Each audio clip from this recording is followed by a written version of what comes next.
Денешната тема носи наслов "Искрената наспроти лицемерната молитва".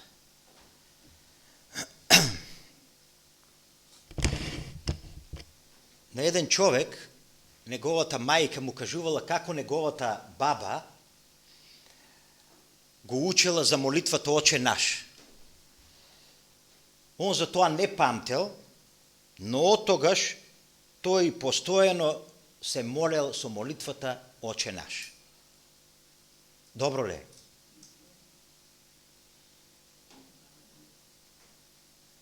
Но имало еден проблем.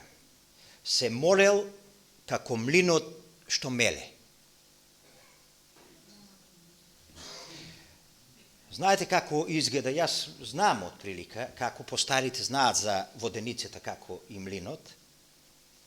Кога ќе се крене она вратничето од, знаете, и водата полетува низ буката, го придвижува она тркалото, или она коло ја врти осовината, па потоа мора да се заврати оној, знаете, млинскиот камен, кој што е прицврстен на осовината, а тој се врти и удара по кошот на оној другиот камен, и таква е процедурата на мелењето. Без разлика дали има или нема ништо, или нема жито, може да се врти и напразно. А така често би било ако нема воденичар кој пази или кој не пази. Но кога ноќече го прелаже сонот, тогаш каменот често се врти без ниту едно зрнце.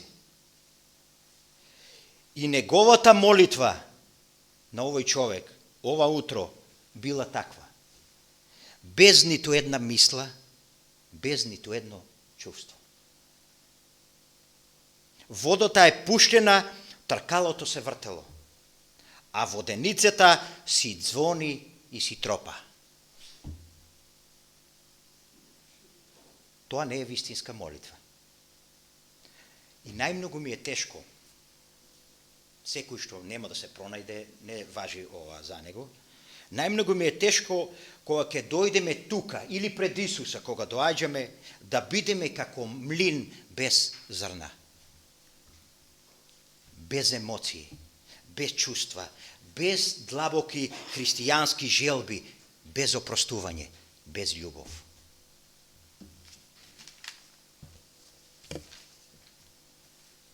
Драги брати и сестро, чувствуваш ли дека не можеш без Него, без Исуса Христа? Чувствувате ли, имате ли длабоко чувство такво? Чувствуваш ли дека го сакаш Господа? Ти недостасува ли навечер пред Него ли да си легнеш? А наутро, кога ќе станеш? Дали е Господ се во твојот живот?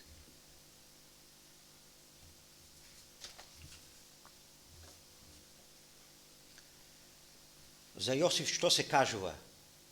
И Бог беше на секаден, во секое време со Јосифа. Но прашањето мое денеска е, што е тоа човек без Бога? Кога Бог го створил човекот, ако се вратиме назад и ако читаме, тој бил каков? Каков бил човекот? Совршен, прекрасно создание. Но кога човекот почнал да ствара човек, еве на што личи, драги браќи и сестри, да погледнеме од себе, еве и на црквата, и да го погледнеме светот. Човекот кога ствара човек, не му е веќе името човек. Името му е болест. Сите сме оболени. Не може ова друштво, драги браќи и сестри, да ве оздрави. Не може, драги млади. Не може. И да има и 100 болници. Да има и 1000 апотеки. Нека се пијат и најскапите лекови. На нас ни фали правда и праведност, браќа и сестри. На нас ни фали честност и почитување. На нас ни фали милост и љубов. Тука човекот оздравува, драги браќи и сестри. Секаде на друго место мора да оболи. Затоа денес кога правиш човек, ние го правиме спрема себе си. А какви сте ние? Да не се увредите. Измамници, неискрени, зли, полни со љубомора, со гнев, грешни. Да се воздржиме од понудите на овој свет. Светот, да го запазиме ова, светот се храни од она што е од Бога, а ние со самиот Бог. Светот мора да ја види таа драстична разлика, драги браќи и сестри. Што можеме да оцениме по сето ова што го кажавме како увод? Колку ни е потребна молитвата? Го имате ли истото мислење со мене? Потребна ли ни е молитвата во ова последно време, драги браќи и сестри? Сакаш ли одмор, брате и сестро? Сакате ли одмор малку да се одмориме од сето ова? Сакаш ли да се насладуваш во Неговото присуство? Кога ќе дојдеш при Бога, животот нема да ти остане ист. Сум бил и овака и онака. И знам да мерам, знам да проценам. Ги знам и двете работи, а сигурен сум дека и вие ги знаете. Има ли промена во твојот живот, брате и сестро? Ако нема, тогаш изгледа не доаѓаш кај Бога онака како што треба или онака како што сака Бог, а мислиш дека е добро. Бог не доаѓа да прави пикник со тебе кога сте на молитва со Бога. Ти не доаѓаш кај Бога на излет за после тоа да се почувствуваш малку возбуденост и солзи и повторно да се вратиш на твојот стар живот и во твојот свет. Не, драги браќи и сестри. Кога доаѓаш на молитва кај Бога, ти доаѓаш во Неговото присуство.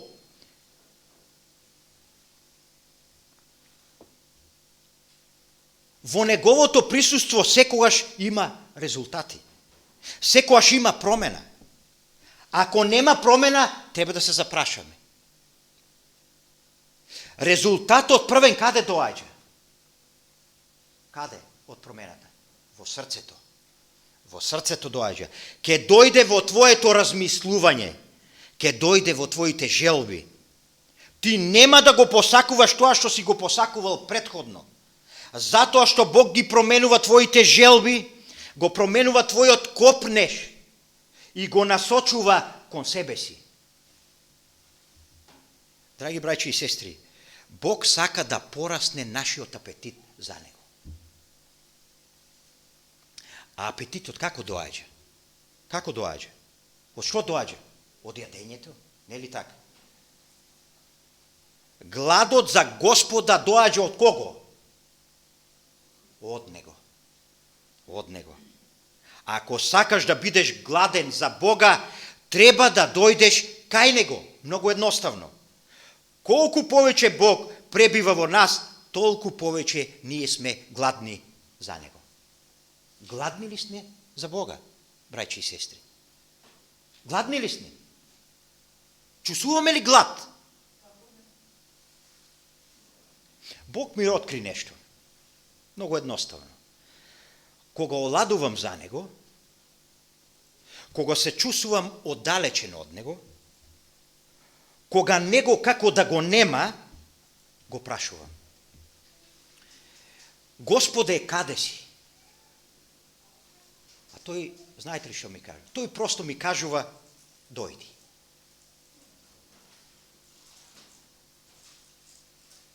Само еден збор, дојди. Една кратка молитва на Него ти носи глад, повече жар, повече желба за Неговото присуство, за Неговата сила и за Неговата љубов. Нашата врска со Бога е молитвата. Најважното нешто, меѓу најважните нешта за еден христијанин. Како кога си гладен, за да бидеш здрав и сит, ти јадеш леп и пиеш вода. Најважното нешто за еден христијанин е да биде во молитва, за да биде сит, да биде нахранет. Ке слушате многу гласове од ѓаволот, драги браќи и сестри, да не се молите. Не зборувам за молитвата во тука, во црквата. Не зборувам за молитвата пред луѓето. Не може да се молиш пред луѓето и не може да се молиш, брате и сестро, пред црквата, ако не се молиш насамо. Внатрешниот човек се изградува кога остануваш насамо со Исуса Христа. И во присуството на Светиот Дух. Тогаш тој започнува да го изградува твојот внатрешен човек. Бог ме научи на нешто многу јасно, дека молитвата не треба да биде една и иста. Има разлики во нашите молитви и треба да има разлики. Кога твојата молитва, брате и сестро, станала механичка, формална, иста, тогаш ти, брате и сестро, си влегол во навиката. Молитвата не треба да биде навика. Треба да биде што? Треба да биде живот. Ти не јадеш по навика, драги брати и сестро, туку затоа што си гладен, за да преживееш. Гладен ли си за молитва, брате и сестро? Ако не си гладен, ти, извинете на изразот, не си направиот пат. Нешто не чини кај тебе. Треба нешто драстично од корен да менуваш. А кога почнуваш да живееш, да го живееш тој живот, молитвата ти започнува да ти биде различна. Драги браќи и сестри, кога сме лично со Него, срцето со срцето се сретнува, устата со устата се сретнува. Тогаш ти влегуваш во длабочината и не спиеш, односно не стоиш во дворот. Во Стариот Завет, луѓето принесувале жртви, доаѓале во храмот. Зашто принесувале? За своите гревови, за покаяние. Тие влегуваа во дворот на храмот. Таму се колеа жртвите, после тоа се влегува во светињата или светилиштето, каде што беше мијалникот и ги миеја раците. Така, нели, ако читаме. И трета работа е влегувањето каде? Во светињата на светињите, каде што е Божјото присуство и каде што еднаш годишно влегува кој? Правосвештеникот. Има 3 етапи во нашата молитва.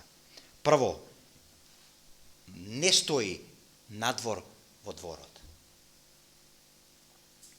Каде што стојат сите, каде што е твоето покаяние. И не брзај да кажеш амин, драги брати и сестро, на молитвата. Во моментот кога брзаш да излезеш од Божјото присуство, ти го испушташ благословот, го испушташ растењето. Не можеме да растеме без молитва. Има луѓе кои што одат само во црква, но немаат личен молитвен живот, немаат однос со Бога, ближен однос со Бога и личен. Тогаш си многу лесна плячка на ѓаволот. Тогаш си многу лесен негов плен. Кога поминуваме преку такви искушенија, обично го прашуваме Бог, зошто Боже? Зошто милувам ни сето ова? Знаете ли што? Ние го знаеме во себе длабоко одговорот. Го знаеме. Но не сакаме да признаеме и не сме искрени, драги брати и сестри. И затоа што сме оддалечени од Бога, не затоа што Бог е оддалечен од нас.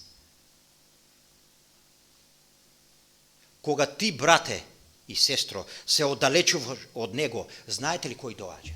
Кој доаѓа? Искушувачот. И кога доаѓа искушувачот, ти почнуваш да се бориш, но си сам. Затоа што си излегол од неговото присуство и си се лишел од неговата сила. И сега сакаш повторно да се вратиш, одново да проучуваш, да се молиш, да ја добиеш повторно неговата заштита и силата од Бога и да се справиш со искушенијата. Но сатаната не те чека. Не те чека да се вратиш кон Бога. Тој нема да чека. Уште ти додека си слаб, тој знае дека ти си оладел веќе за Бога. Тој гледа како живееш. Тој знае кога оладуваш, а кога се приближуваш. Тој гледа што правиме и тој многу внимателно не следи, драги браќи и сестри. И во моментот кога ќе види дека ти оладуваш за Бога, точно тогаш врши атак и напад.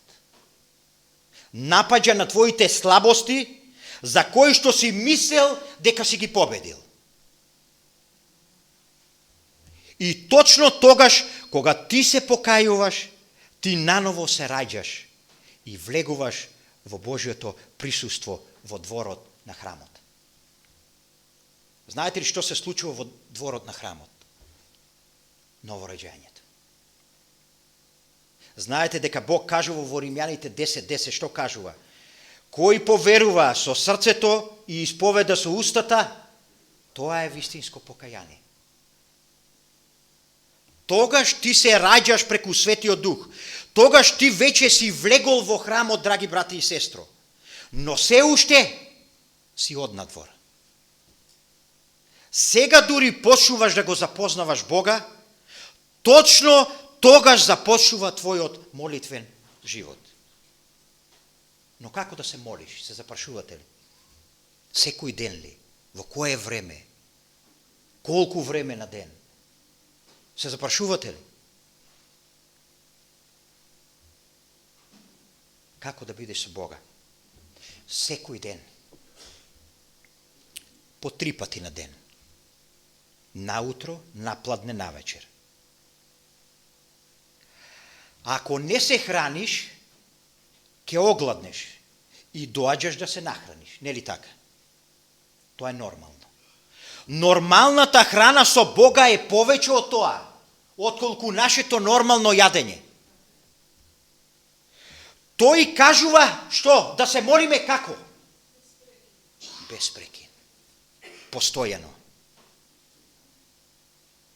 Па како тоа? Што значи тоа? Што значи тоа, драги брати и сестри? Тоа значи да бидеш секаден и секогаш свесен за неговото присуство. Тоа значи постојано да се молиш на Бога.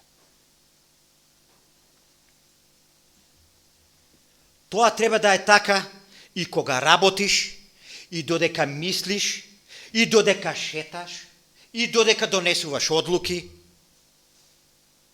Но има нешто поважно од тоа. Зарем има поважно и од тоа? А тоа е твоето лично време со Господа. Кога навечер е тивко.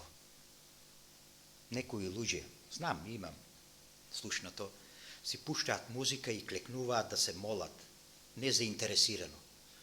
И кажуваат, џабе се молам. Како Бог е глув, не слуша не ме слуша и така натаму. Но Бог не е глув. Бог ја знае твојата мисла уште пред да излезе од твојата уста, драги брате и сестро. Ти, брате, уште пред да клекнеш, ти во твојот ум веќе си решил колку време ќе се молиш. Ќе се молам додека се прави јадењето, ќе се молам додека дојде време да се видам со пријателот, додека да почне филмот.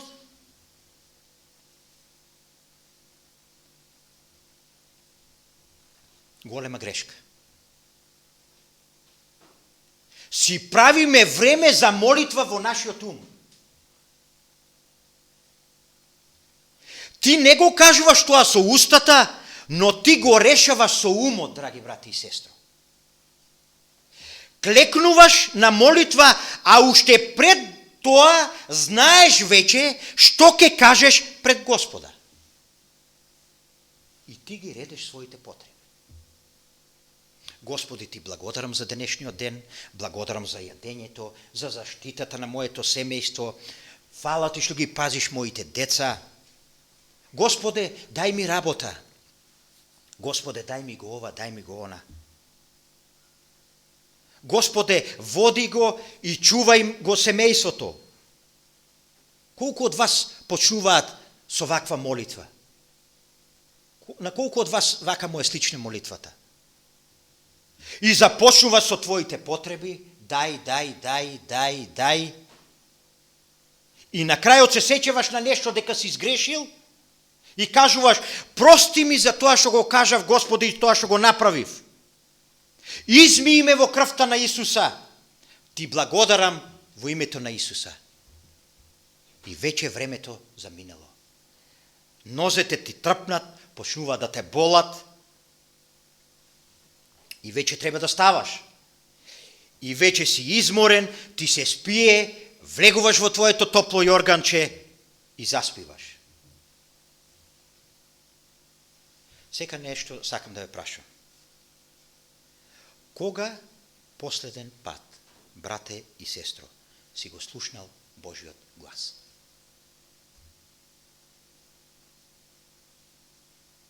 Или кажуваш, можеби ќе кажеш, па, добро, Бог ни зборува преку Словото. Нели така? Да, точно е.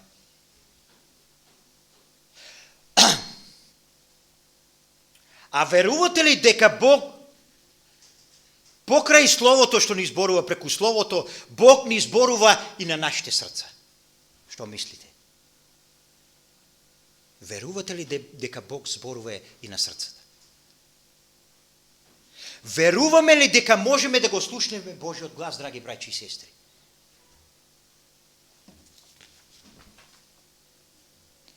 Бог кој ја создал устата, нели зборува, драги браќи и сестри? Бог кој ги создал ушите, нели слуша? Бог кој го создал срцето да чувствува, нели чувствува, драги браќи и сестри? И одиш да ги прашаш луѓето што да правиш, што да работиш, што ќе биде со нас, а токму тога си излегол од молитва.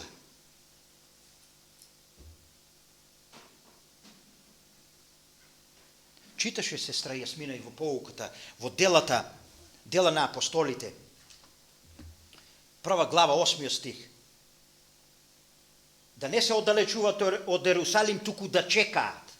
Тоа учениците многу добро го сватиле. Што значи да чекаат? Тоа го наоѓаме овде. И кога влегоа во куќата понапред, 13 стих, се искачија во горната одеја каде живееа Петар и така натаму сите ученици ги наброја. Сите овие еднодушно и постојано, што кажува? Беа на молитва. Но што кажува? Чекаа. Оние кои чекаат за Господа. Стоп тука. Никаде не кажува тие кои му зборуваат на Господа, тие кои идат кај Господа, тие кои го бараат, тие кои бараат од Господа. Што овде кажува? оние кои чекаат. Колку долго чекаш на молитва после додека се молиш? Колку долго чека? 2 минути? 3, 5? Колку лесно се откажуваш, драги брати и сестро? Кажуваш, нема да дојде, помина веќе половина час, 1 час на молитва, ау, колку сум возбуден, се молев, 1 час. И утрето се фалиш, брате и сестро, вчера се молев 1 час. Знаеш ли, јас се молев 1 час. Што се поучи за тој 1 час, драги брате и сестро? Што се поучи?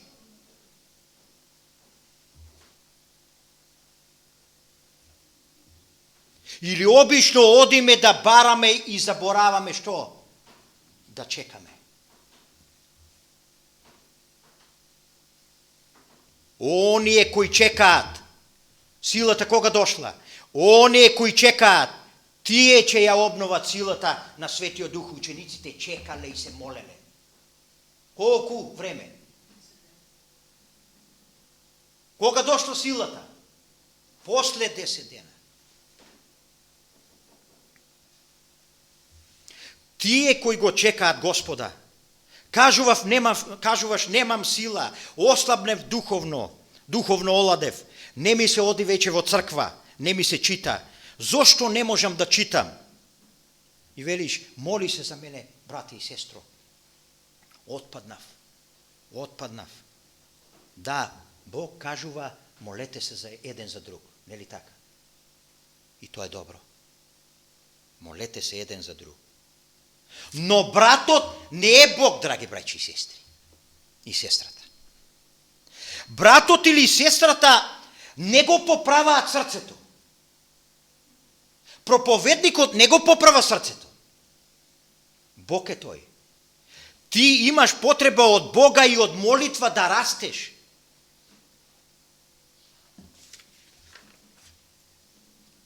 Ние кога клечиме на молитва, треба да се научиме како и колку време да чекаме.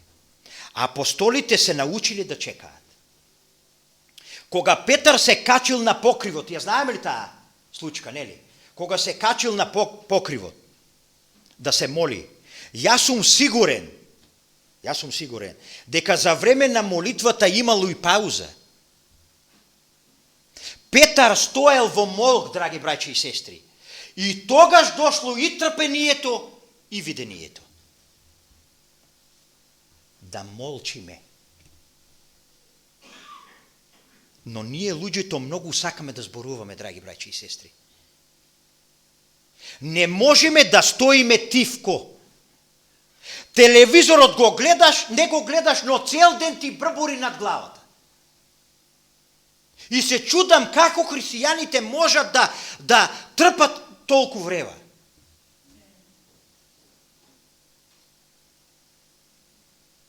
Ние не сме навикнати да чекаме во тишина.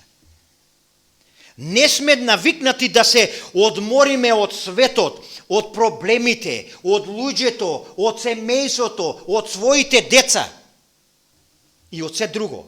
И да останеш во тишина со Бога. Таму со Бога и да молчиш. Толку сме навикнати да зборуваме што не му даваме ред да зборува тој.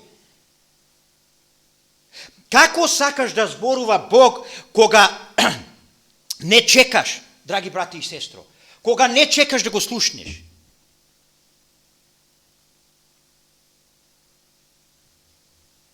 Како ќе го чуеш ако не молчиш?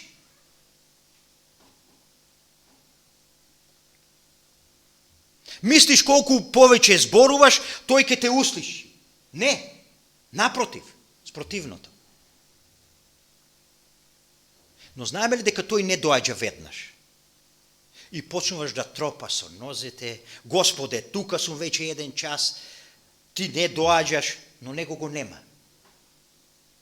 И ти почнуваш со некои шеми да си правиш во молитвите и во живот. Нема шеми, драги брати и сестро. Тоа не се учи и не се доживува на друг начин, личната молитва. Бог не е некој кој што можеш да го научиш. Бог е некој кој ќе го живееш.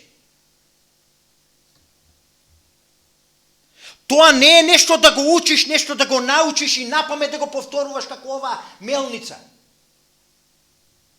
Како воденицата. Бог не е тоа, не. Бог е животот кој ние го живееме. Бог не дошол да те чуе само тебе. Бог сака да го слушне, да го слушнеш и ти него.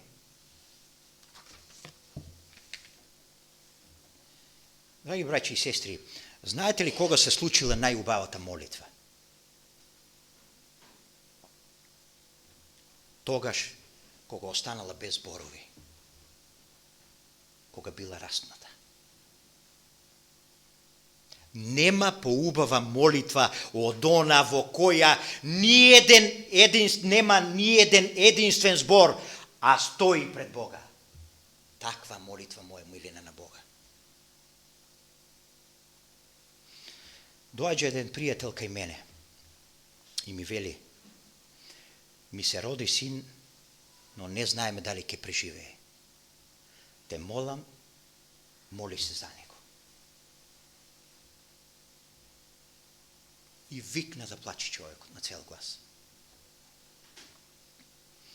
Јас малку причекав додека тој ги бришеше очите и му реков: и јас за твојот син не можам да кажам ниту еден збор на Бога. Човекот се запрепасти. Човекот сосем се олади. Нема да кажам ни еден збор во молитва за него. Се изненади, се шокира човекот. А знаеш ли зошто? Му вела. Затоа што позади твоите солзи со моите суви очи, јас би се засрамел да застанам пред Бога и да се молам за твојот син.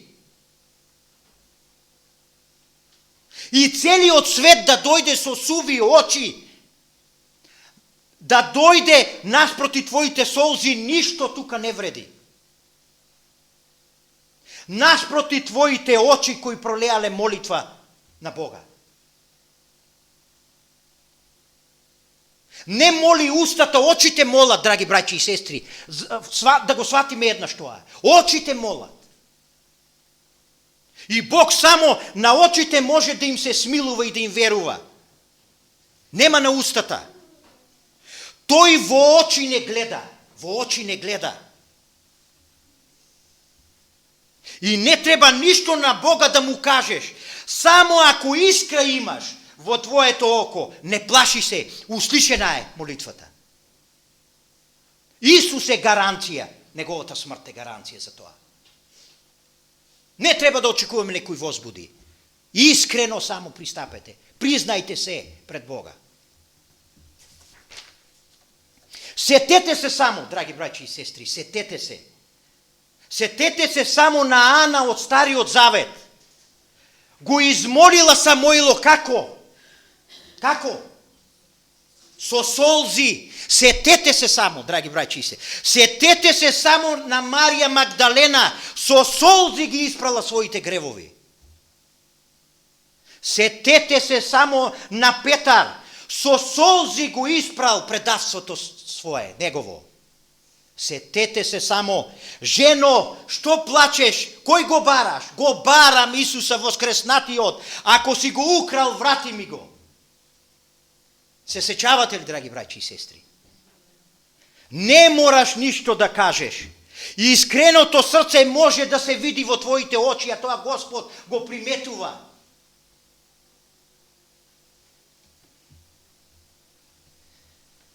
Прашање едно. Што е тоа наука за Бога, драги браќи и сестри, или теологија? Каква наука е таа? Знае ли некој?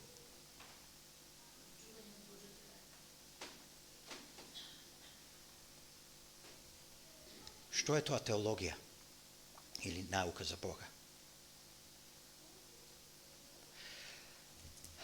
Ке ви изненадам. Теологијата е наука за молитвата. Ако теологијата не е наука за молитвата, узалут вам труд свирачи, така една песна хрватска зборува. Узалут вам труд свирачи. Што значи човечката памет? Што значи си докторирал? Што значи дипломирал? Што значи станал старешина? Што значи станал водач? Проповедник, професор, што значи станал председател ако не клечам? Ништо. Ама буквално ништо, драги брати и сестри. Само едно Бог сака, колената наши пред Него. Се молиме ли? Ако се молите, ќе останете здрави, ќе останете живи, ќе останете слободни, смирени, понизни, силни, потполни, своји, непоткупливи, милосрдни, поштени, честни и верни. Сето тоа го произведува молитвата.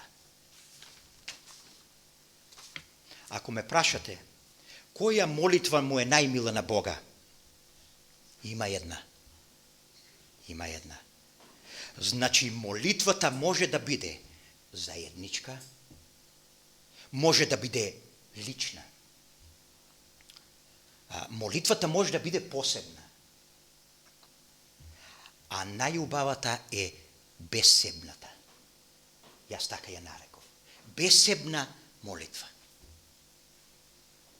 Кога во молитвата има се, освен мене. Кога во молитвата јас на себе и не мислам. Браќи и сестри, кога би знаеле да ги благословуваме туѓите компири, тогаш дупло би родила и нашата нива. Ке ви кажем уште еден случај. Излегуваат од една црква старешината и проповедникот. И проповедникот ми вели, почекај само на кратко, една жена сака да се помолам за неговиот внук е многу болен. И кажува, одам и се враќам бргу. И вели проповедникот, јас само отидов, се помолив, ја заклучив вратата и седнав во неговата кола. А тој старешината кажува, што направи? Како толку бргу се помоли? Ама молитва оваа твојата, навистина ли се помоли му вели? Да, се помолив му вели проповедникот. Јас додека паѓав на колена на земјата, само реков, Господе, таа болест дај ми е мене. Станав и излегов од црквата. Кажете ми, драги браќа и сестри, има ли уште нешто на Бога да му кажам после ова? Има ли? Боже, ако може, дај ми ја на мене. И 3 часа да клечам јас, тоа ништо не вреди.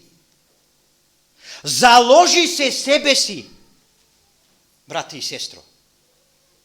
Заложи се себе си. Секој може да се заложи себе си. Тоа е вистинската молитва за својот ближен. И ке почувствуваш, верувам, дека нема ништо поубаво и повеличествено од тоа.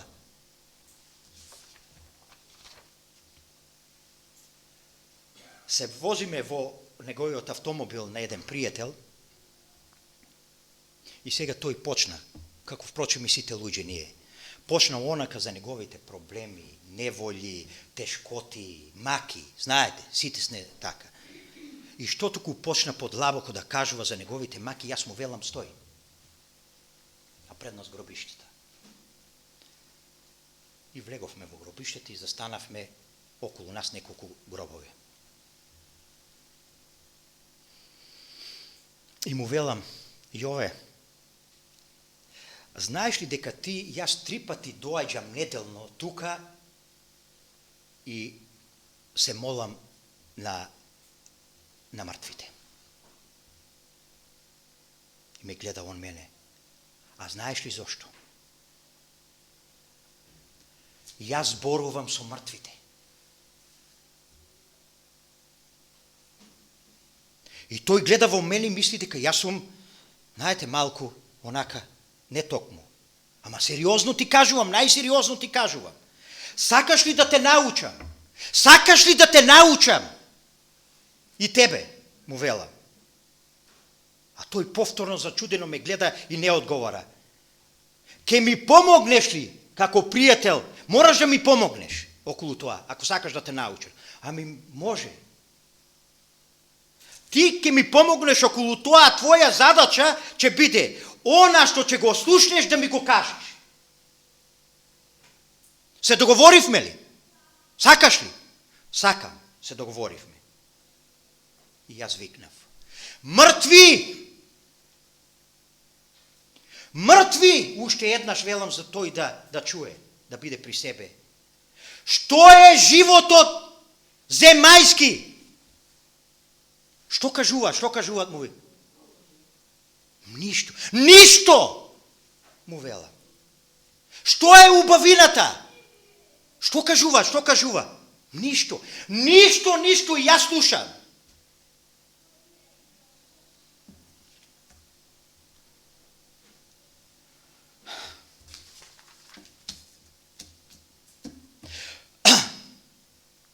Што е здравието? Што се парите? Што се имотот? Што се проблемите, драги браќи и сестри? Што е се на овој свет мртви? Што е? Ништо! Ама дословно ништо. Ете, затоа молете ги мртвите, драги браќи и сестри. Со нив да разговарате, за да ве научат што е животот.